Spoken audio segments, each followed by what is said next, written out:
আইনশৃঙ্খলা অবনতি হলো কোথায়? একটু মাঝে মধ্যে দু একটা খুন খারাপি হয়, যে হাবির একটা ঘটনা হয়েছে, আমরা এগুলো বিচ্ছিন্ন ঘটনা বলে মনে করি। এই ধরনের ঘটনা তো সবসময় ছিল। আগে কি আহসানুল্লাহ মাস্টার খুন হয় নাই? এরকম তো অনেক আগে হয়েছে, ঘটনা তো অনেক আছে। আমাদের কিবিরিয়া সাহেব, যে ফরমার ফরেন মিনিস্টার কিবিরিয়া সাহেব খুন হন নাই। ইলেকশন আসলে এই ধরনের ঘটনা হয় বাংলাদেশে, এগুলো নতুন কিছু না। সুতরাং আইনশৃঙ্খলা পরিস্থিতির বড় উন্নতি হয়েছে। আমরা 5ই আগস্ট 24-এর সাথে তুলনা করুন।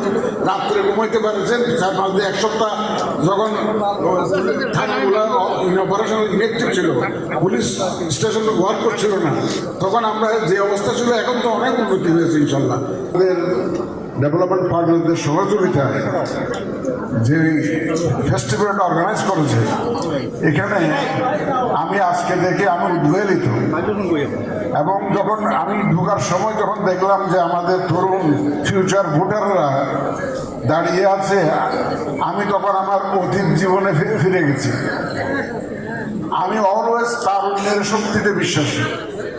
আমরা যে আজকে নতুন বাংলাদেশের স্বপ্ন দেখি, এটা তারুণ্যের শক্তির উপরে ভর করে স্বপ্ন দেখি। তরুণরা দেখিয়েছে, আমাদের স্বাধীনতা যুদ্ধের সময় দেখিয়েছে, তখন আমিও তরুণ ছিলাম।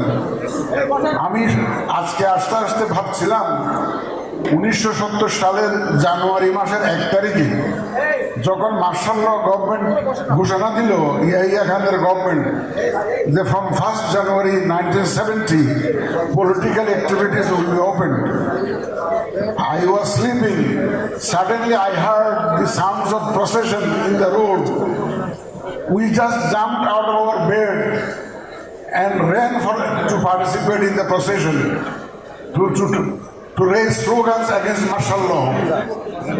Without knowing who are the people in the procession, what the people are actually speaking about in the procession, না জেনে আমরা কিন্তু দৌড়ে স্টাইল হোক রুচিশীল, পরিচয় হোক রাজকীয়, e commerce platform palace of classy, যেখানে ফ্যাশন মেলে আত্মবিশ্বাসে। শীতের হুডি হোক বা গরমের আরাম, আমরা আছি আপনার পাশে। 100% অরিজিনাল প্রোডাক্ট, দেশের যে কোনো প্রান্তে ফ্রি হোম ডেলিভারি। অর্ডার করতে ইনবক্স করুন এখনই। Palace of classy, B classy, be confident. ঘুম থেকে উঠে 12টা 1 মিনিটে প্রসেশনে যোগ দিয়েছি। এটা হলো তারুণ্যের উচ্ছ্বাস। এটা তারুণ্যের উচ্ছ্বাস। তরুণরা যেমন 70-এ দেখিয়েছে, 71-এ দেখিয়েছে, 69-এ দেখিয়েছে, জুলাই আগস্ট 24-এ দেখিয়েছে। সুতরাং তার তরুণদের উপর ভর করে বাংলাদেশকে এগিয়ে যেতে হবে। আমরা আশা করি আমাদের যে নির্বাচন, নেক্সট যে নির্বাচনটা হবে, আমরা একটা ফ্রি, ফেয়ার এবং ক্রেডিবল ইলেকশনের জন্য অঙ্গীকারবদ্ধ। আমরা আশা করি তরুণ ভোটারদেরকে সাথে পাবো। তোমরা নিজেরা তো ভোট দিবাই, এবং অন্যদেরকে ভোট দানে তোমরা উৎসাহিত করবা। তরুণরা সাহসের প্রতীক, তরুণরা এনার্জির প্রতীক, তরুণরা সৃষ্টির প্রতীক। তোমাদের যে ক্রিয়েটিভিটি, তোমাদের যে আইডিয়াস, তোমাদের যে এনার্জি, এইটা ছাড়া দেশ গড়া সম্ভবপর নয়। এবং তোমাদের এইগুলো যখন আমি ভাবি, আমাদের বিশাল তরুণ জনগোষ্ঠী রয়েছে, এটা আমাকে উৎসাহিত করে বাংলাদেশের ফিউচার সম্পর্কে নিশ্চিত হতে। এখন আমি আমার ড্রাফটেড স্পিচটা একটু পড়তে চাই, এটা সবার জন্য নিয়ে এসেছিলাম, এটুকু বাংলায় বললাম। একটু বলে রাখি আমার সাংবাদিক ভাইদের জন্য, এই নির্বাচনটা আমি বলে থাকি এটা একটা ঐতিহাসিক নির্বাচন। কেন ঐতিহাসিক? এই প্রথমবারের মতো আমরা পোস্টাল ব্যালটের মাধ্যমে আমাদের প্রবাসী বাংলাদেশিদেরকে ভোটের আওতায় এনেছি। গত 54 বছর হয় না। এই প্রথমবারের মতো যারা ভোটদান প্রক্রিয়ায় জড়িত থাকবে, ভোট নেওয়ার প্রক্রিয়া জড়িত, প্রায় 10 লক্ষ কর্মকর্তা কর্মচারী জড়িত থাকেন, আইনশৃঙ্খলা বাহিনী সহ। এরা কোনোদিন ভোট দিতে পারতো না, এদের ভোটের ব্যবস্থা করতেছি আমরা পোস্টাল ব্যালটের মাধ্যমে। যারা কারাবন্দী আছে তাদের ভোটের ব্যবস্থা করতেছি। প্রবাসীদের কথা তো বলবে, আর সরকারি কর্মচারী যারা কনস্টিটিউয়েন্সির বাইরে যারা পোস্টেড, তাদের জন্য ভোটের ব্যবস্থা করতেছি।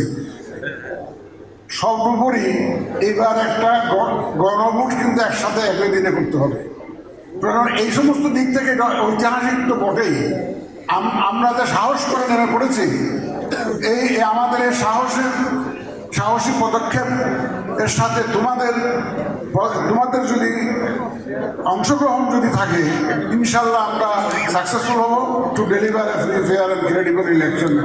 ইনশাল্লাহ এটা আমরা একসাথে মিলেই করব। ইলেকশন কমিশনের একার পক্ষে সম্ভব নয়, সবাইকে নিয়ে আমরা এটা করব। I respond to the last question first. নির্বাচন নিয়ে কোনো শঙ্কা আছে কিনা? নির্বাচন নিয়ে কোনো শঙ্কা নেই। We are fully prepared to move ahead. Election হবে ইনশাল্লাহ, সবাইকে সাথে নিয়েই হবে আর সবার সহযোগিতা নিয়েই হবে। এ ব্যাপারে কোনোই শঙ্কা নেই। যাই আসুক না কেন, যত ধরনের দুশ্চিন্তা আপনাদের মাথায় আসুক না কেন, দুশ্চিন্তা মাথা থেকে ঝেড়ে ফেলুন। নির্বাচনের জন্য প্রস্তুতি নিয়ে আপনারা সবাই মিলিয়ে যাতে একটা সুন্দর নির্বাচন আমরা করতে পারি। আইনশৃঙ্খলা অবনতি সুষ্ঠু পথের বাধা কিনা? আইনশৃঙ্খলা অবনতি হলো কোথায়? একটু মাঝে মধ্যে দু একটা খুন খারাপি হয়, যে হাবির একটা ঘটনা হয়েছে, আমরা এগুলো বিচ্ছিন্ন ঘটনা বলে মনে করি। এই ধরনের ঘটনা তো সবসময় ছিল। আগে কি আহসানুল্লাহ মাস্টার খুন হয় নাই? এরকম তো অনেক আগে হয়েছে, ঘটনা তো অনেক আছে। আমাদের কিবরিয়া সাহেব, যে ফরমার ফরেন মিনিস্টার কিবরিয়া সাহেব খুন হন নাই। ইলেকশন আছে, এই ধরনের ঘটনা হয় বাংলাদেশে, এগুলো নতুন কিছু না। সুতরাং আইনশৃঙ্খলা পরিস্থিতির বড় উন্নতি হয়েছে। আমরা 5ই আগস্ট 24-এর সাথে তুলনা করুন, রাত্রে ঘুমাইতে পারছেন। 4-5 দিন, এক সপ্তাহ যখন থানাগুলো অপারেশনাল ইনেক্টিভ ছিল, পুলিশ স্টেশন ওয়ার্ক করছিল না, তখন আমরা যে অবস্থা ছিল, এখন তো অনেক উন্নতি হয়েছে ইনশাল্লাহ। আমরা তো একটা শান্তিতে চলাফেরা করতে পারতেছি, রাস্তাঘাটে চলাফেরা করতে পারতেছি, শান্তিতে ঘুমাতে পারতেছি। তো আইনশৃঙ্খলা পরিস্থিতির অবনতি হয় নাই। আমরা গতকালকেই তো আমাদের আইন শৃঙ্খলা বাহিনীর টপ ব্রাস যারা, তাদের সাথে সভা করেছি, প্রয়োজনীয় নির্দেশনা দিয়েছি।